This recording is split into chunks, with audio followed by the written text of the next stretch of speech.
Hello and welcome. This documentary is going to be about the three kingdoms. I will first start off with some general information to be known about them and then talk about the history of the three kingdoms.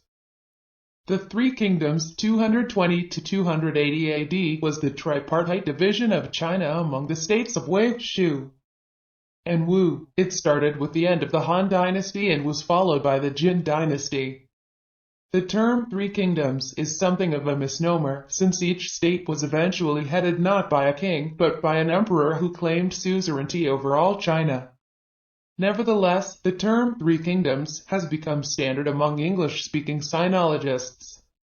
To distinguish the three states from other historical Chinese states of the same names, historians have added a relevant character to the state's original name. The state that called itself Wei is also known as Sao Wei. The state that called itself Han is also known as Shuhan or just Shu. And the state that called itself Wu is also known as Eastern Dong Wu, or Sun Wu. Academically, the period of the Three Kingdoms refers to the period between the foundation of the state of Wei in AD 220 and the conquest of the state of Wu by the Jin dynasty in 280. The earlier, unofficial part of the period, from 184 to 220, was marked by chaotic infighting between warlords in various parts of China. The middle part of the period, from 220 to 263, was marked by a more militarily stable arrangement between three rival states of Wei, Shu, and Wu. The latter part of the era was marked by the conquest of Shu by Wei 263, the usurpation of Wei by the Jin dynasty 266, and the conquest of Wu by the Jin dynasty 280. The Three Kingdoms period is one of the bloodiest in Chinese history. A nationwide census taken in AD 280, following the reunification of the Three Kingdoms under the Jin dynasty, shows a total of 2,459,840 households and 16,163,863 individuals, which was only a fraction of the 10,677,960 households and 56,486,856 individuals reported during the Han era. While the census may not have been particularly accurate due to a multitude of factors of the times, the Jin dynasty in AD 280 did make an attempt to account for all individuals where they could. Technology advanced significantly during this period. Shu Chancellor Zhuge Liang invented the wooden ox, suggested to be an early form of the wheelbarrow, and improved on the repeating crossbow. Wei mechanical engineer Ma Zhen is considered by many to be the equal of his predecessor Zhang Heng. He invented a hydraulic-powered mechanical puppet theater designed for Emperor Ming of Wei, square pallet chain pumps for irrigation of gardens in Luoyang, and the ingenious design of the south-pointing chariot, a non-magnetic directional compass operated by differential gears. Now, with the general information out the way, let's begin with the full-on history of the Three Kingdoms. Yellow Turban Rebellion. The power of the Eastern Han Dynasty went into depression and steadily declined from a variety of political and economic problems after the death of Emperor He in 105 AD. A series of Han emperors ascended the throne while still youths, and de facto imperial power often rested with the emperor's older relatives. As these relatives occasionally were loath to give up their influence, emperors would, upon reaching maturity, be forced to rely on political alliances with senior officials and eunuchs to achieve control of the government. Political posturing and infighting between imperial relatives and eunuch officials was a constant problem in the Chinese government at the time. During the reigns of Emperor Huan R. 146 to 168 and Emperor Ling R. 168 to 189, leading officials' dissatisfaction with the eunuchs' usurpations of power reached a peak, and many began to openly protest against them. The first and second protests met with failure, and the court eunuchs persuaded the emperor to execute many of the protesting scholars. Some local rulers seized the opportunity to exert despotic control over their lands and citizens, since many feared to speak out in the oppressive political climate. Emperors Huan and Ling's reigns were recorded as particularly dark periods of Han Dynasty rule. In addition to political oppression and mismanagement, China experienced a number of natural disasters during this period, and local rebellions sprung up throughout the country. In the third month of 184, Zhang Zhao, leader of the Way of Supreme Peace, a Taoist movement, along with his two brothers Zhang Liang and Jiang Bao, led the movement's followers in a rebellion against the government that was called the Yellow Turban Rebellion.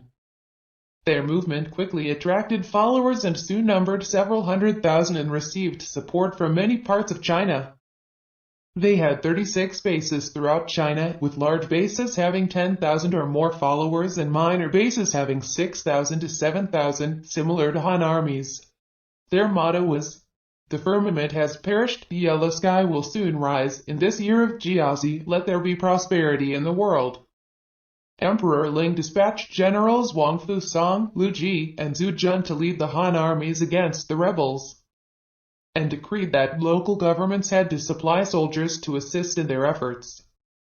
It is at this point that the historical novel Romance of the Three Kingdoms begins its narrative. The Yellow Turbans were ultimately defeated and its surviving followers dispersed throughout China, but due to the turbulent situation throughout the empire, many were able to survive as bandits in mountainous areas, thus continuing their ability to contribute to the turmoil of the era. With the widespread increase in bandits across the Chinese nation, the Han army had no way to repel each and every raiding party.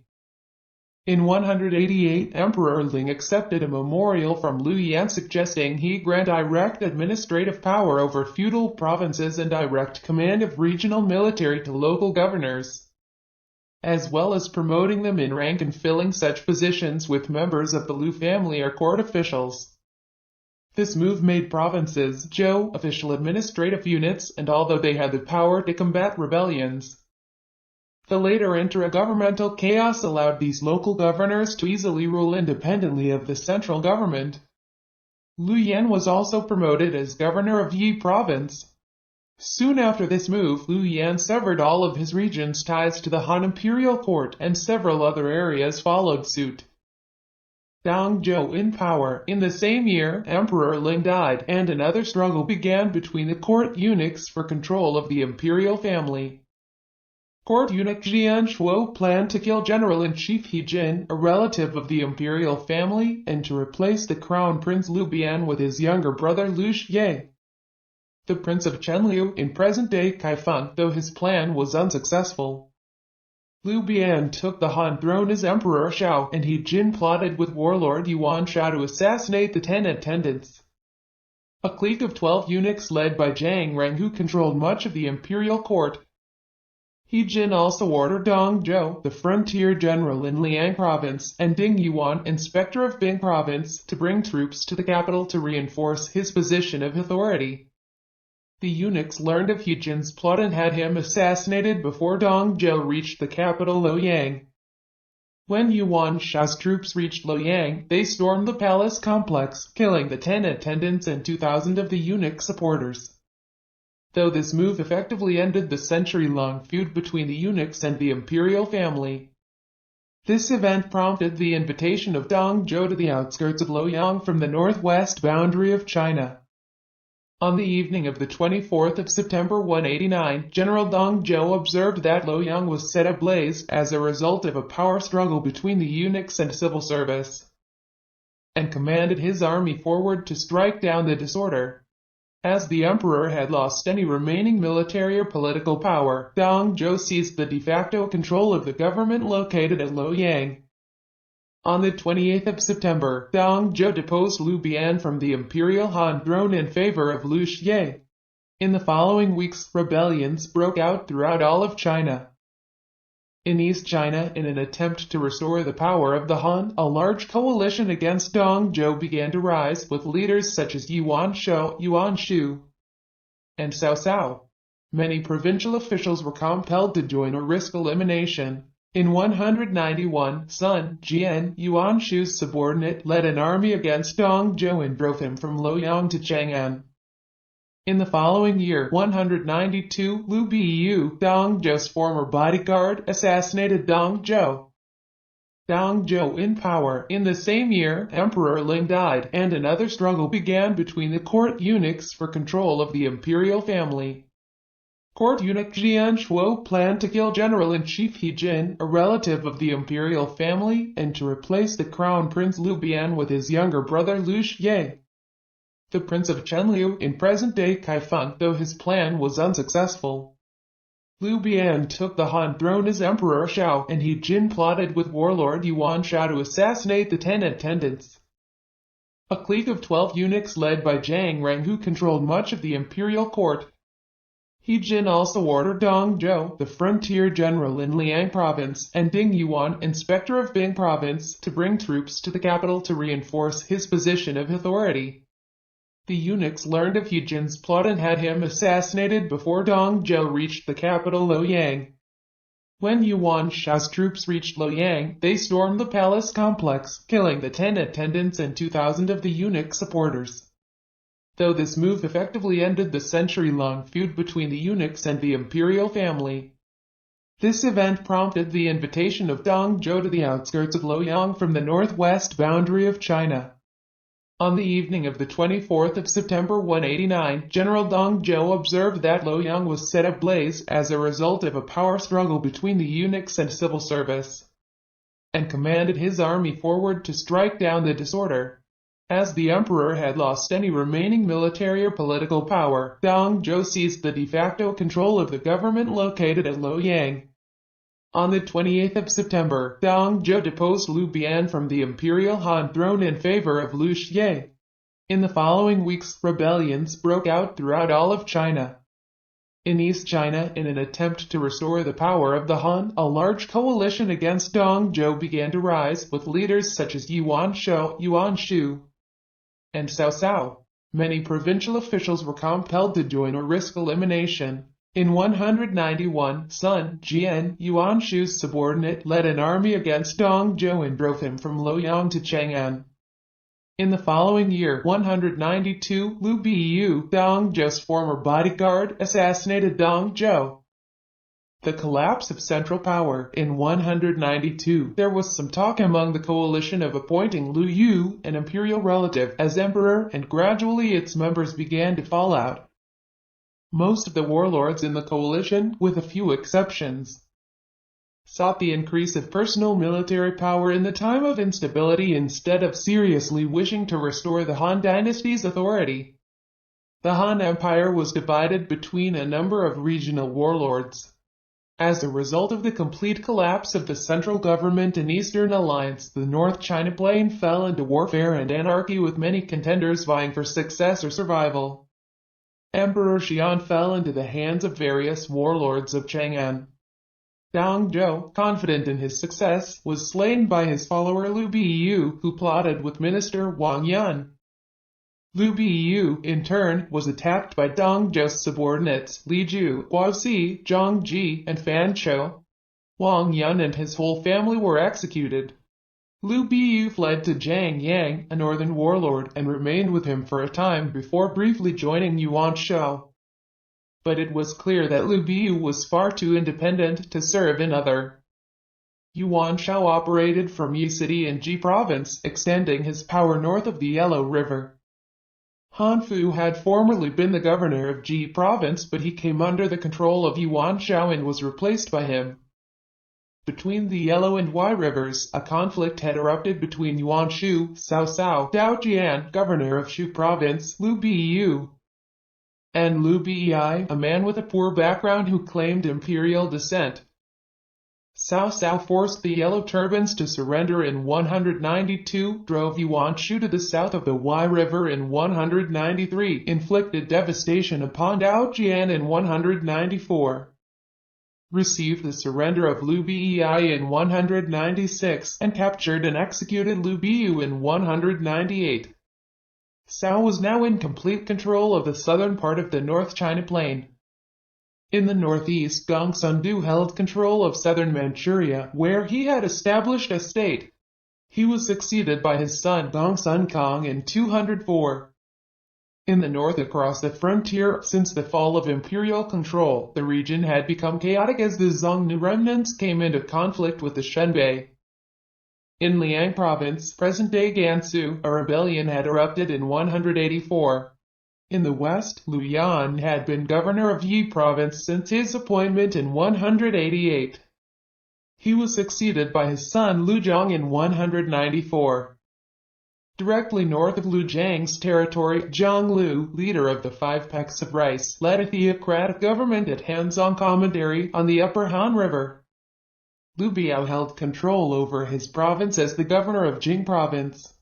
Sun Tuan held control over the lower Yangtze, Shu and Yan provinces. In 194, Cao Cao went to war with Dao Jian of Shu province because Dao's subordinate Zhang Kai had murdered Cao Cao's father Cao Song. Dao Qian received the support of Liu Bei and Gongsun, but even then it seemed as if Cao Cao's superior forces would overrun Shu province entirely. Cao Cao received word that Liu Biyu had seized Yan province in his absence, and accordingly he retreated, putting a halt to hostilities with Dao Qian for the time being. Dao Qian died in the same year, leaving his province to Liu Bei. A year later, in 195, Cao Cao managed to drive Liu Biyu out of Yan province. Liu Biyu fled to Shu province and was received by Liu Bei, and an uneasy alliance began between the two. Afterward, Liu Biyu betrayed Liu Bei and seized Shu province, forming an alliance with Yuan Shu's remnant forces. Liu Bei, together with his followers Zhang Fei and Guan Yu, fled to Cao Cao, who accepted him. Soon, preparations were made for an attack on Liu Biyu, and the combined forces of Cao Cao and Liu Bei invaded Shu province. Liu Bu's men deserted him, Yuan Shu's forces never arrived as reinforcements, and he was bound by his own subordinates Song Xian and Wei Shu and executed on Cao Cao's order. Wai River, Yuan Shu, after being driven south in 193, established himself at his new capital Shaochen, present-day Anhui. He attempted to regain lost territory north of the Wai River. In 197, Yuan Shu declared himself emperor of his own dynasty. The move was a strategic blunder, as it drew the ire of many warlords across the land, including Yuan Shu's own subordinates, whom almost all abandoned him. Abandoned by almost all his allies and followers, he perished in 199. Emperor Xian's fate. In August 195, Emperor Xian fled the tyranny of Li Ju at Chang'an and made a year-long hazardous journey east in search of supporters. In 196, Emperor Xian came under the protection and control of Cao Cao after he had succeeded in fleeing from the warlords of Chang'an. Establishing the imperial court at Shucheng in Henan, Cao Cao, who now held the de facto control, rigorously followed the formalities of the court and justified his actions as a loyal minister of the Han. By then, most of the smaller contenders for power had either been absorbed by larger ones or destroyed. This was an extremely important move for Cao Cao, following the suggestion from his primary advisor, Xu and Yu, commenting that by supporting the authentic emperor, Cao Cao would have the formal legal authority to control the other warlords and force them to comply in order to restore the Han dynasty. North China Plain, Cao Cao, whose zone of control was the precursor to the state of Cao Wei, had raised an army in 189. In several strategic movements and battles, he controlled Yan province and defeated several factions of the Yellow Turban rebels. This earned him the aid of other local militaries controlled by Jiang Miao and Chen Gong, who joined his cause to create his first sizable army. He continued the effort and absorbed approximately 300,000 Yellow Turban rebels into his army, as well as a number of clan-based military groups from the eastern side of Qing province. He developed military agricultural colonies, Tushan, to support his army. Although the system imposed a heavy tax on hired civilian farmers, 40% to 60% of agricultural production, the farmers were more than pleased to be able to work with relative stability and professional military protection in a time of chaos. This was later said to be his second important policy for success. In 200, Dong Cheng, an imperial relative, received a secret edict from Emperor Xian to assassinate Cao Cao. He collaborated with Liu Bei on this effort, but Cao Cao soon found out about the plot and had Dong Cheng and his conspirators executed, with only Liu Bei surviving and fleeing to join Yuan Shao in the north. After settling the nearby provinces, including a rebellion led by former Yellow Turbans and internal affairs with the court, Cao Cao turned his attention north to Yuan Shao, whom himself had eliminated his northern rival Gongsun San that same year. Yuan Shao, himself of higher nobility than Cao Cao, amassed a large army and camped along the northern bank of the Yellow River. In the summer of 200, after months of preparations, the armies of Cao Cao and Yuan Shao clashed at the Battle of Guandu, near present-day Kaifeng. Cao Cao's army was heavily outnumbered by Yuan Shao. Due to a raid in Yuan's supply train, Yuan's army fell into disorder as they fled back north. Cao Cao took advantage of Yuan Shao's death in 202, which resulted in division among his sons, and advanced to the north. In 204, after the Battle of Yi, Cao Cao captured the city of Yi.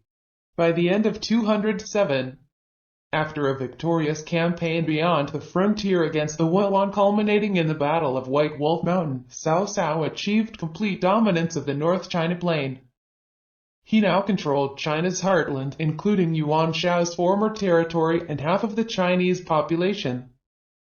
South of the Yangtze, in 193, Huang Zhu led the forces of Liu Biao in a campaign against Sun Jian, Yuan Shu's subordinate general, and killed him. In 194, Sun Ce, aged 18, came into the military service under Yuan Shu. He was given the command of some troops who formerly had been commanded by his late father Sun Jian. In the south, he defeated the warlords of Yang Province, including Liu Yao, Wang Lang, and Yan Baihu. In 198, Sun Ce, aged 23, declared his independence from Yuan Shu, who recently had declared himself emperor.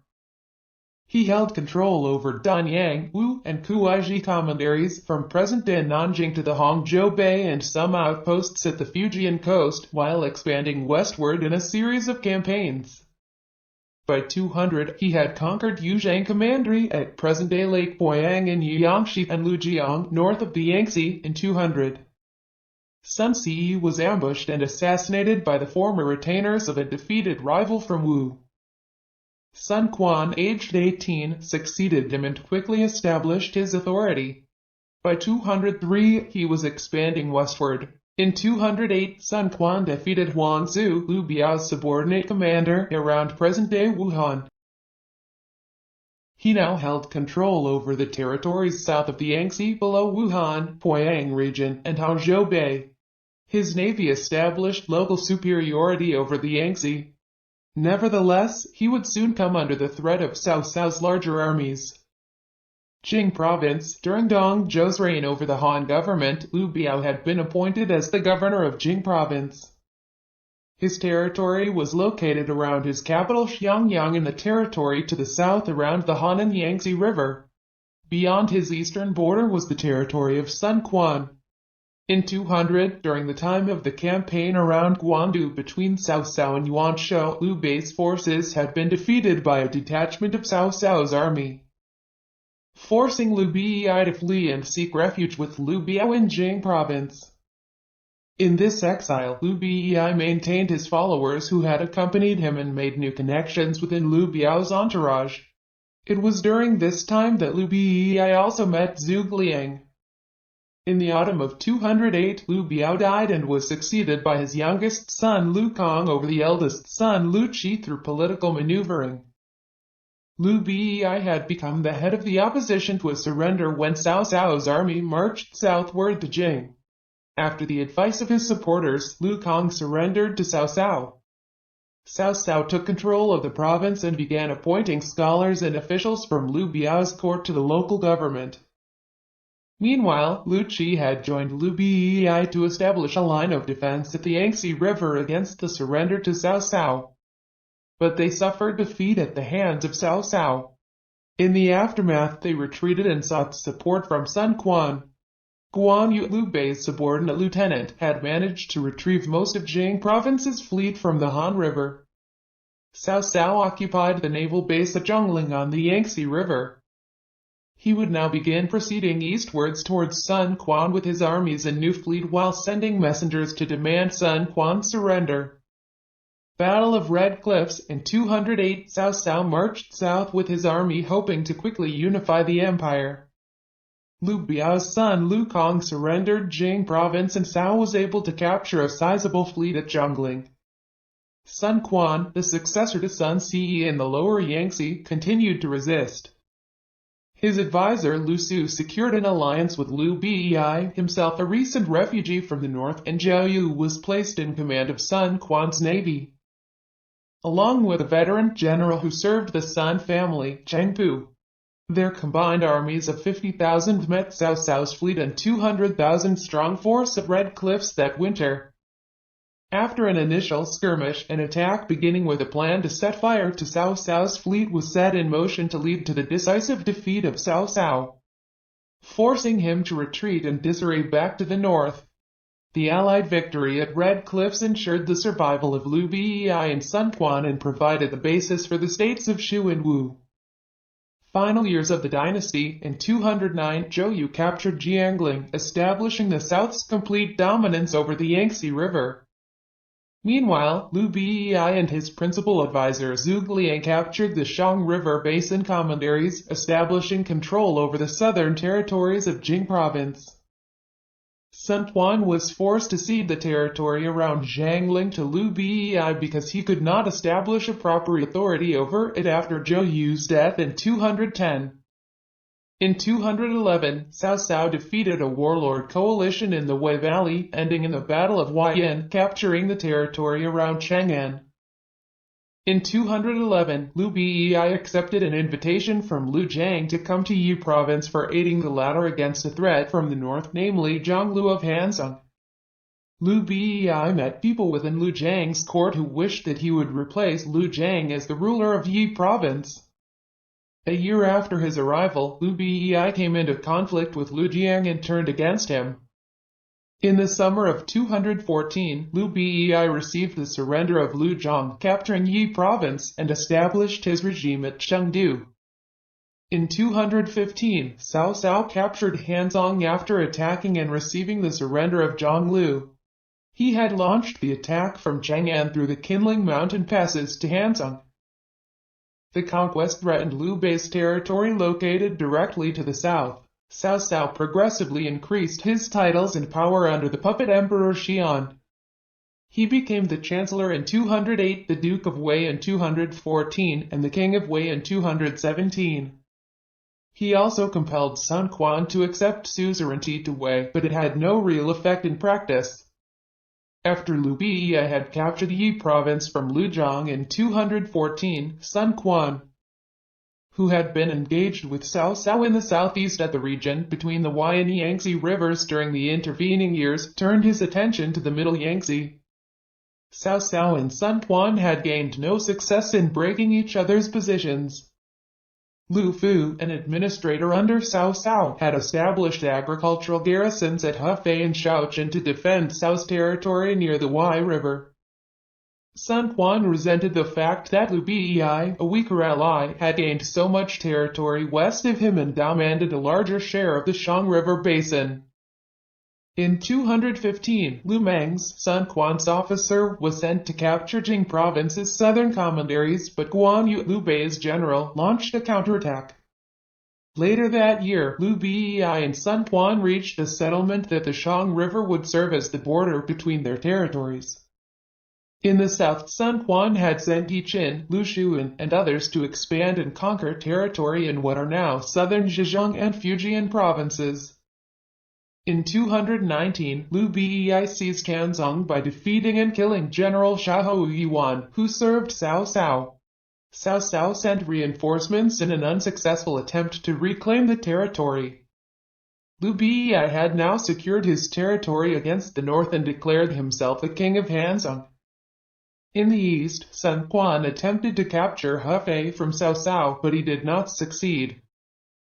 While Lu Su had been the chief commander for Sun Quan and Jing province, their policy was to maintain the alliance with Liu Bei while Cao Cao was still a threat. This changed when Sun Quan appointed Lu Meng when Lu Su died in 217. In 219, Guan Yu sailed from Zhongling up the Han River towards the city of Fan near Shenyang but was unable to capture it. In the autumn of 219, Lu Meng launched a surprise attack by sailing up the Yangtze towards Zhongling, resulting in its capture. Guan Yu was unable to hold his position as most of his army surrendered.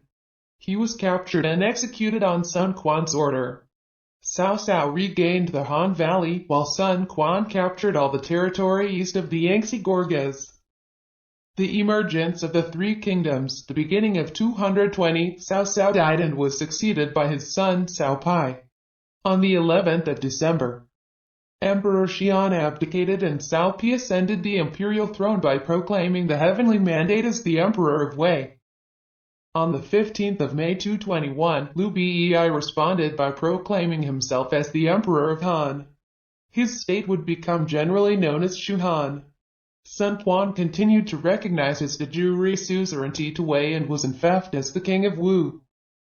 At the end of 221, Shu invaded Wu in response to Guan Yu's killing and the loss of Jing province by Wu. In the spring of 222, Liu Bei arrived at the scene to personally take command of the invasion. Sun Quan dispatched Lu Xun to command over the defense of Wu against the invasion by Shu.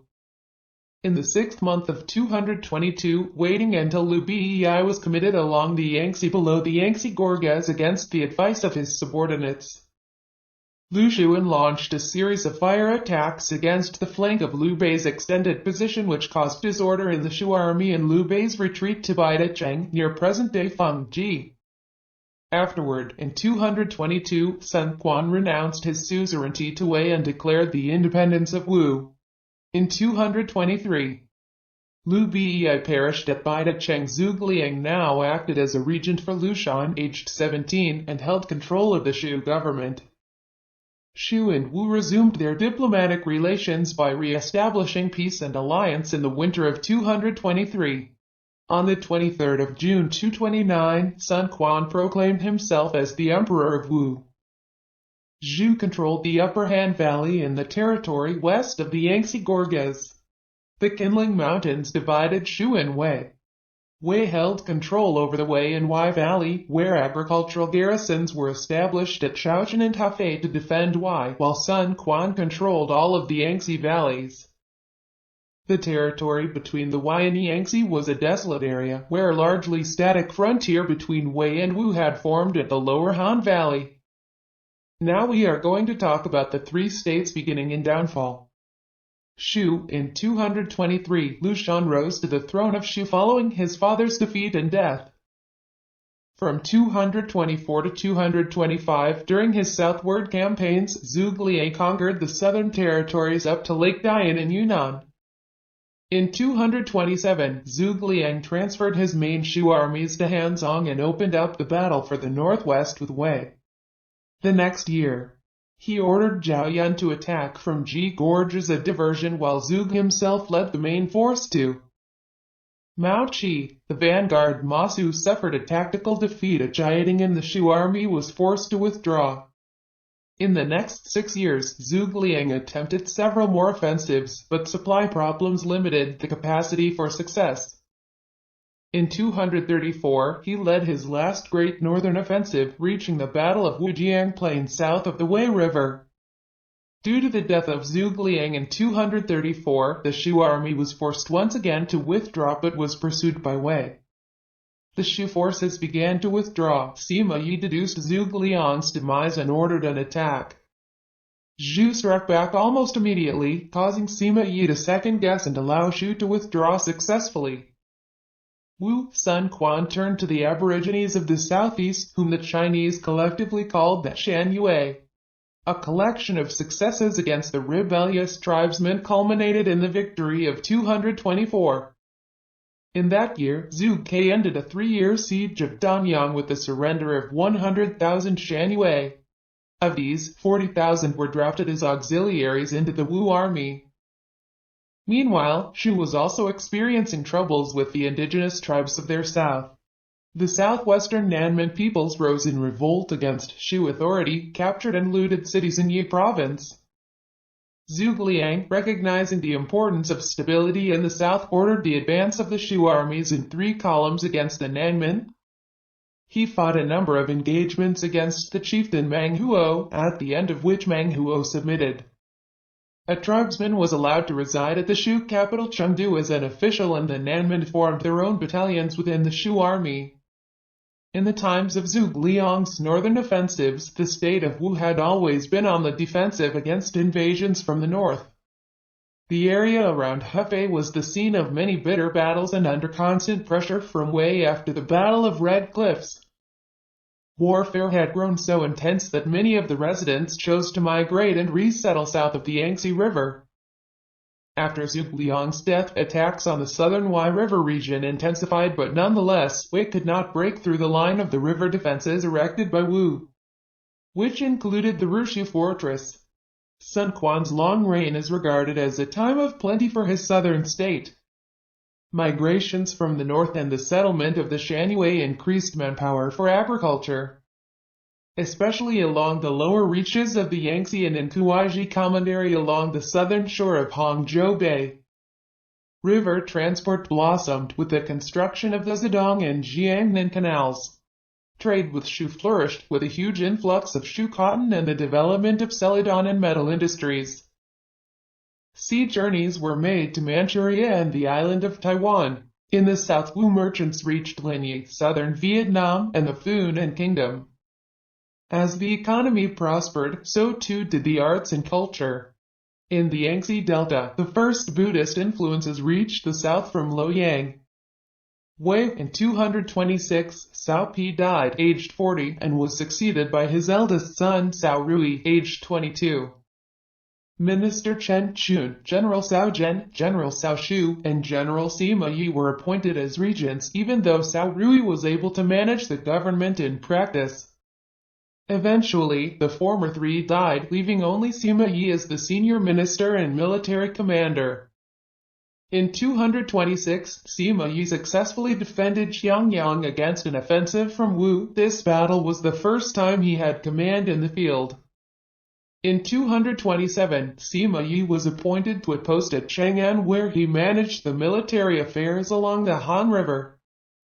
In 238, Sima Yi was dispatched to command a military campaign against Gongsun Yuan of Manchuria, resulting in Sima Yi's capture of his capital Shangbing and massacre of his government.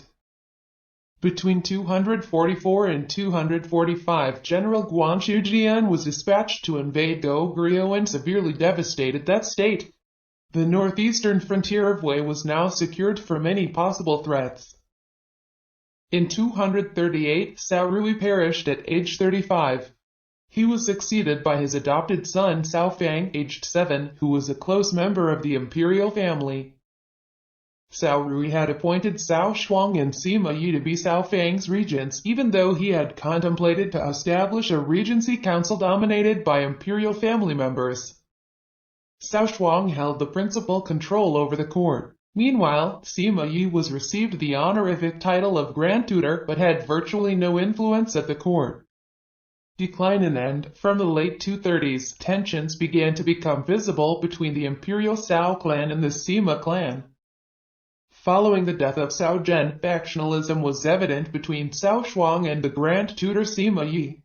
In deliberations, Cao Shuang placed his own supporters in important posts and excluded Sima Yi, whom he regarded as a dangerous threat. The power of the Sima clan, one of the great landowning families of the Han dynasty, was bolstered by Sima Yi's military victories. Additionally, Sima Yi was an extremely capable strategist and politician. In 238, he crushed the rebellion of Gongsun Yuan and brought the Liaodong region directly under central control. Ultimately, he outmaneuvered Cao Shuang in power play. Taking advantage of an excursion by the imperial clansmen to the Gaoping tombs, Sima Yi undertook a putsch in Luoyang, forcing Cao Shuang's faction from authority. Many protested against the overwhelming power of the Sima family. Notable among these were the 7 sages of the Bamboo Grove. One of the sages, Shikong, was executed as part of the purges after Cao Shuang's downfall. Fall of Shu. The decreasing strength of the Cao clan was mirrored by the decline of Shu. After Zhuge Liang's death, his position as chancellor fell to Zhang Wan, Fei Yi, and Dong Yun, in that order.